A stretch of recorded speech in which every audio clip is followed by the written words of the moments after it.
আপনিই তাহলে সেই সন্ন্যাসিনী? মা আপনার কথাই বলছিল।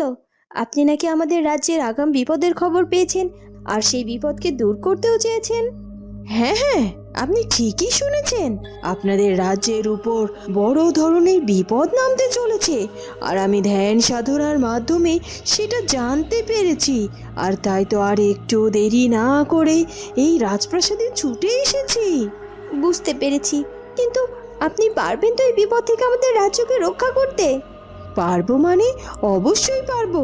আপনি শুধুমাত্র দেখুন না আমি কি করে এই রাজ্যের বিপদ দূর করি।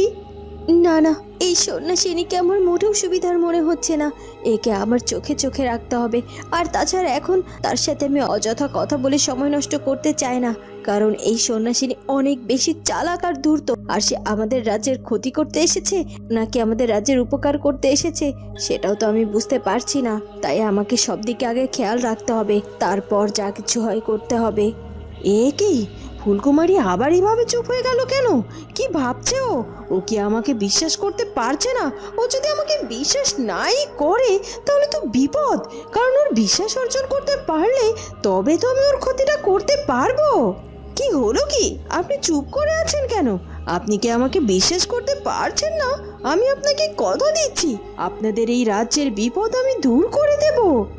না না, তা কেন? বিশ্বাস করব না কেন? ঠিক আছে, আপনি আপনার সাধ্যমতো চেষ্টা করুন। আমি আসছি, আপনার সাথে পরে কথা হবে। এ কথা বলে ফুলকুমারী আর একটু দেরি না করে সেখান থেকে চলে যায়। ফুলকুমারী, আমার সাথে তোমাকে পরে আর কোনো কথা বলতে হবে না। ফুলকুমারী, আমাকে যে তোমাকে বিশ্বাস করতেই হবে, কারণ আর কোনো উপায় নেই। তুমি হয়তো বা এখন দ্বিধাদ্বন্দ্বে পড়ে গেছো, তাই নিশ্চয় তুমি এখন তোমার ওই সাধু বাবাকে স্মরণ করবে, তাই তো? কিন্তু চেষ্টা করে দেখো, ওই সাধু বাবা তো আসবে না। ওই সাধু বাবাকে স্মরণ করার চেষ্টা তুমি যতই করবে না কেন, ততই তোমার ভরসা ভেঙে যাবে, কারণ তোমার ওই সাধু বাবাকে তো আমি ইতিমধ্যে বন্দি করে ফেলেছি। তাই সে কিছুতে তোমার কাছে আসতেও পারবে না, আবার তোমাকে সব সত্যটা জানাতেও পারবে না। আর এটাই এটাই আমার যে সব থেকে বড় সুযোগ। তাই আমি যেটা বলবো সেটাই তোমাকে বিশ্বাস করতে হবে, সেটাই তোমাকে মানতে হবে। আর এটা বিশ্বাস করিয়ে তবেই তো তোমার সর্বনাশ করব আমি। তুমি প্রস্তুত থেকো ফুলকুমারী, তুমি প্রস্তুত থেকো।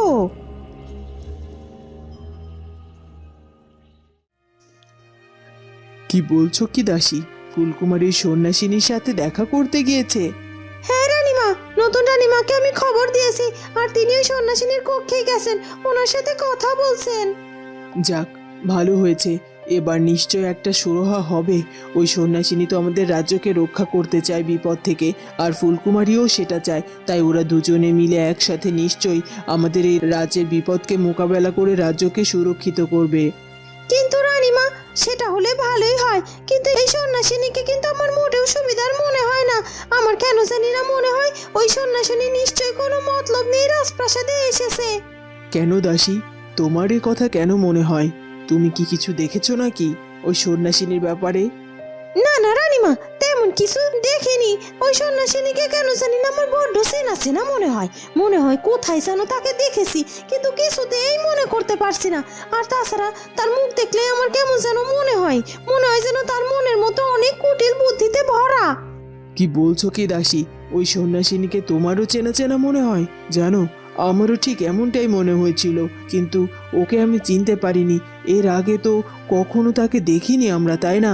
কি জানি এমনটা কেন মনে হয়, তবে আমার যেটা মনে হয় সেটাই বললাম আপনাকে। আর আমার কেন জানি না মনে হচ্ছে ওই সন্ন্যাসিনী নিশ্চয়ই কোনো পরিকল্পনা করে এই রাজপ্রাসাদে এসেছে। না না, সব কিছুতে এত ভুলভাল ভাবলে চলবে না। ওই সন্ন্যাসিনীর সাথে তো আমাদের কোনো শত্রুতা নেই যে কোনো পরিকল্পনা করে এই রাজপ্রাসাদে আমাদের ক্ষতি করতে আসবে। তুমি শুধু শুধু ভাবছো। আর তাছাড়া আমাদের সাথে আসলে সবসময় এমন কিছু ঘটে যায় যে আমরা কোনো কিছু স্বাভাবিকভাবে নিতে পারি না।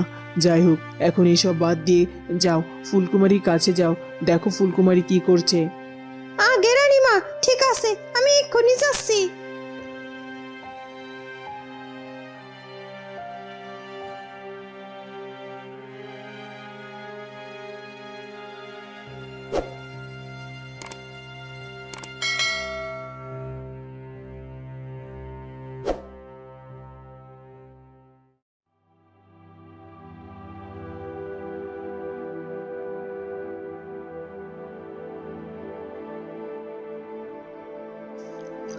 রানীমা, এই নিন, এই কাগজটি সোনালি দিদি দিয়ে গেছে আর বলেছে এটা যেন আপনার কাছে আমি দিয়ে দেই, কিন্তু আমি আসলে পাহারা কাজে ছিলাম আর আমার সঙ্গী একটু বাড়িতে গিয়েছিল, তাই আপনাকে এটা দিতে একটু দেরি হয়ে গেল।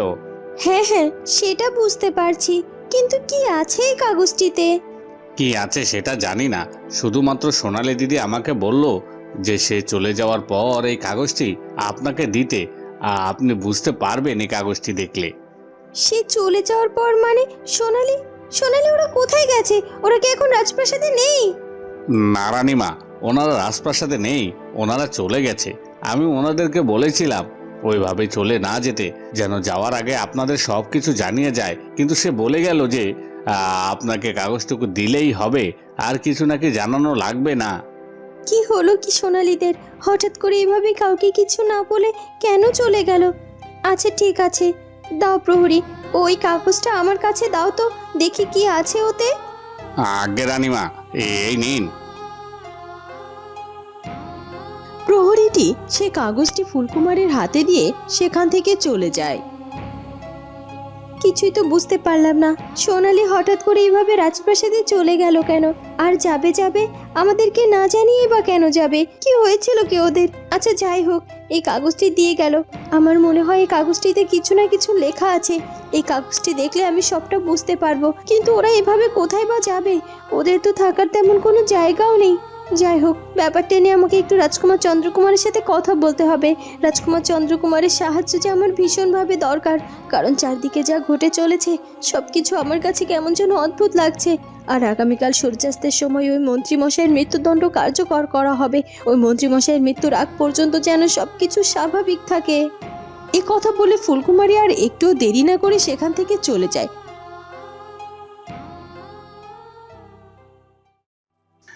কি হলো কি ফুলপরি, তুমি এখনো এখানে দাঁড়িয়ে আছো? তোমাকে বললাম না তোমার জন্য খাবার সাজিয়ে রাখা হয়েছে? চলো, খাবার খেতে চলো। এসব কি বলছো প্রতাপ? আমি আবার এখন খাবো? এই তো কিছুক্ষণ আগেই খাবার খেয়ে এলাম, এখন আমার পেট একেবারেই পরিপূর্ণ। এখন আমি খাবার খাবো না, পরে গিয়ে খেয়ে নেব। এসব কি বলছো কি তুমি?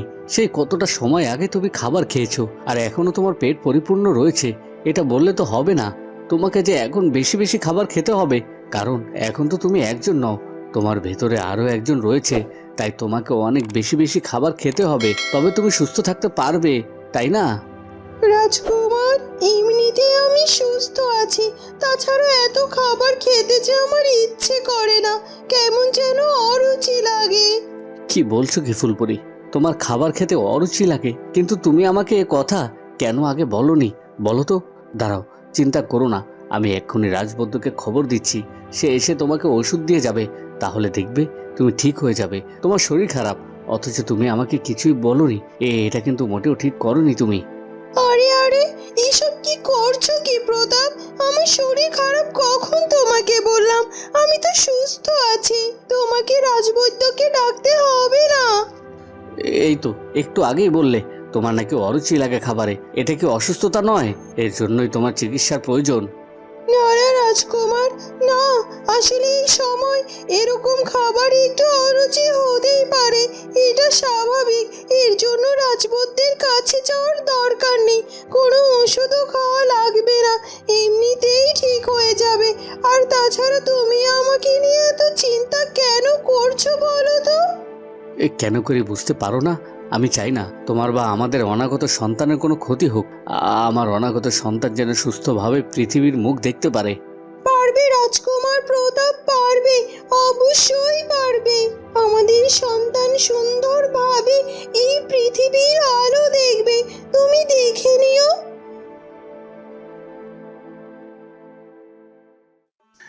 এরপর কেটে যায় বেশ খানিকটা সময়। ফুলকুমারী সাধু বাবাকে অনেকটা সময় ধরে স্মরণ করার চেষ্টা করে, কিন্তু সাধু বাবা তখনও কোনোভাবেই তার ডাকে সাড়া দেয় না। ফুলকুমারী বুঝতে পারছিল না কেন এমনটা হচ্ছে। এ কি, সেই কখন থেকে সাধু বাবাকে স্মরণ করে যাচ্ছি, কিন্তু কোনোভাবেই তো সাধু বাবার দেখা মিলছে না। এর আগে আমি যতবার সাধু বাবাকে ডেকেছি সাধু বাবার সাথে সাথে আমার কাছে এসে হাজির হয়েছে। আর এখন আমি এই বিপদের মুখে বুঝতে পারছি না কিভাবে কোন দিক থেকে সবকিছু শুরু করব। আর এই সব কিছু আমাকে সাধু বাবার কাছ থেকে জানতে হবে। কিন্তু সাধু বাবার যদি দেখাই না পাই তাহলে যে মহা বিপদে পড়ে যাব আমি। না না, আমি আর একটু ভালো করে সাধু বাবাকে ডেকে দেখি, হয়তো বা সাধু বাবা আমার ডাক এখনো শুনতে পাননি। সাধু বাবা, সাধু বাবা।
কিটা করবেন দি হারা কিটা করতে কই তো কিটা করতে রে হারা হারা তো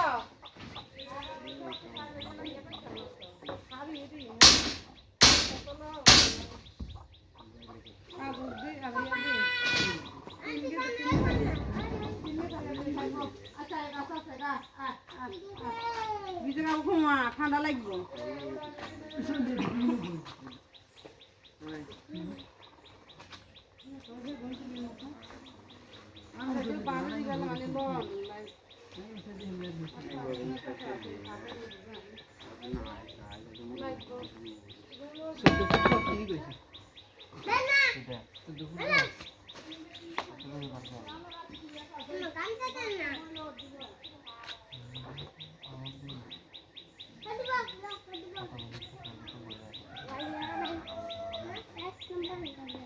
আজকে 14 ফুট কইছি না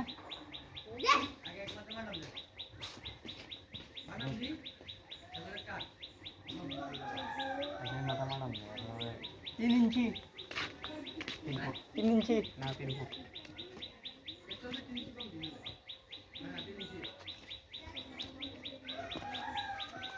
এই আর মোবাইল করে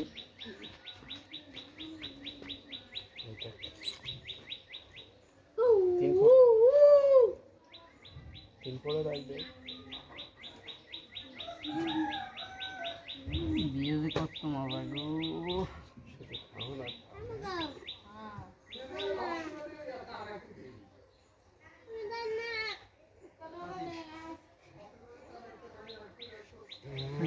আড়াই মাপ দিয়ে মারাম 30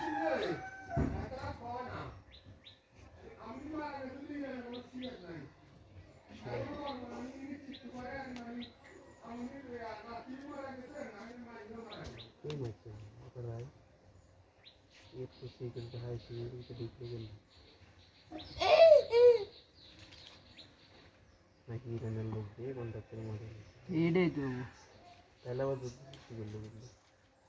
তুই একজন প্রধানমন্ত্রী মারি দিয়েছে যুদ্ধ সৃষ্টি হয়েছে না প্রধানমন্ত্রী মারা গেছে এই কারণে হয়তো যুদ্ধ সৃষ্টি হয়েছে লুট করতেছে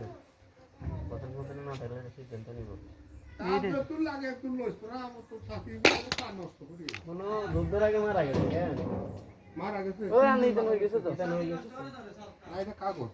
এক্সেপশন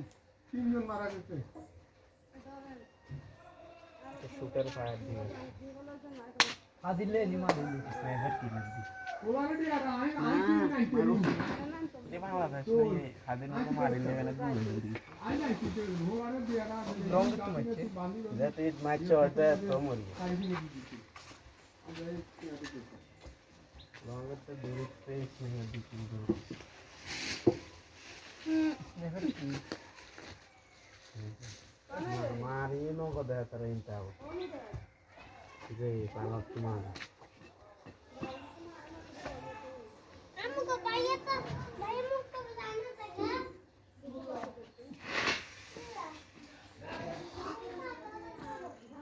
আদিটা বড়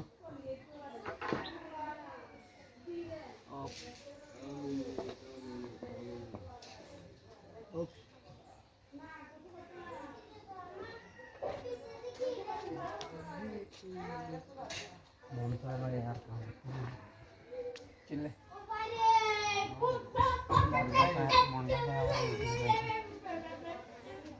স্যার রাইতে তো কম মন মারা নাই তো দিই কিটা করে তিনি উড়ে দিচ্ছে চ্যানেল মোলাইনা হুন্দানি হারবে মোলাইনা বলছে কি করে গেম খেলে যে নুবলা যে নুবলা ইয়ো আড়াইয়া যায় আড়াইয়া না যায়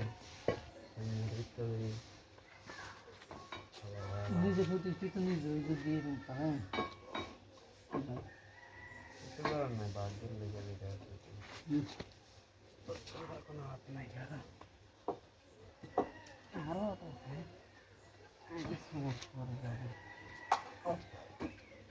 ওলাইনে বুঝে নি কেউ প্রতিষ্ঠিত করে একটা সুন্দর ছেলে ভাই হ্যাঁ সবাই গাড়ি দেন উড়ে আমার ওই জায়গা নিয়ে বুঝে নি গাল মোলাইনের হুম মারানি মানে মোলাইনা না করে শান্তি না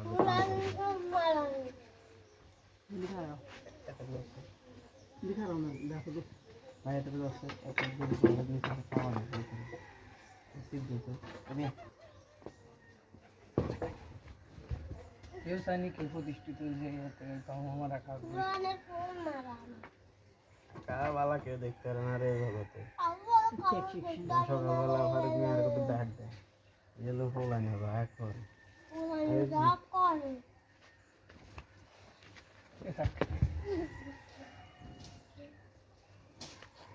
আউরে নো আউরে দাও বসে যাচ্ছে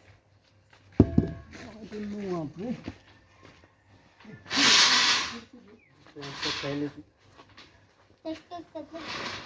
একটা একটা লিগ দর দূরে দূরে তোমাদের করছে মায়ের বন্ধুরে এত দূরে একটা সিভিল দেন এদের পেলাম কি কাজ কাজ নেই তো জানি ওই বেবি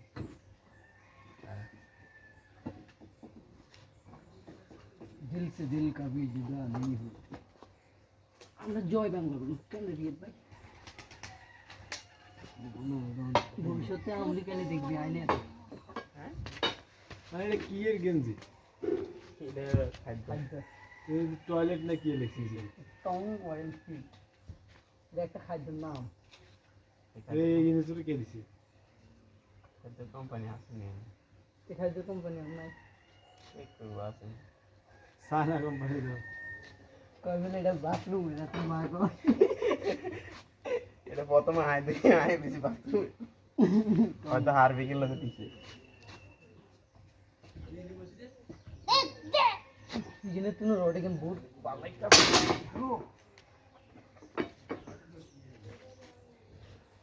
और भाई दोस्त खाला হইছ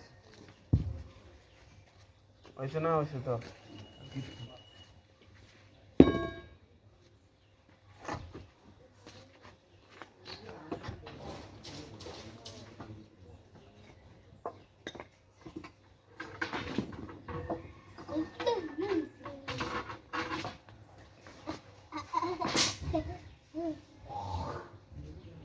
টাকা দিছে বুঝলি বিয়ে বিয়ে করে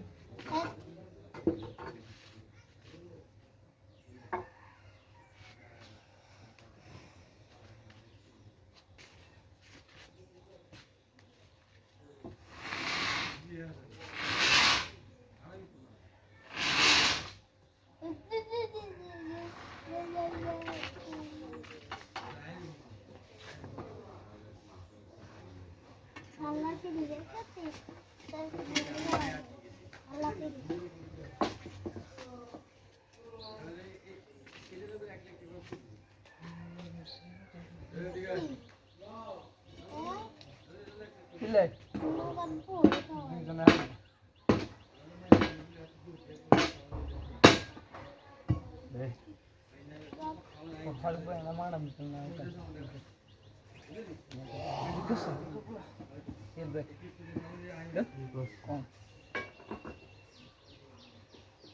ফারুক ভাই মাডাম দিতাম না ধরলে এটা এই যে মাডাম দিলে 10 মিনিট যাবি আয়েন আয়েন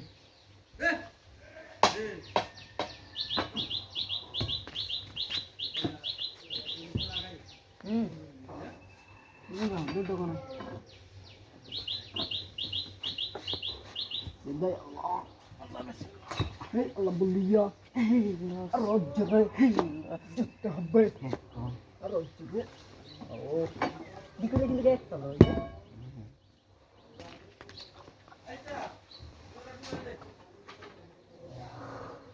Amara dulu, guys yang balik gitu, oh guys, kamu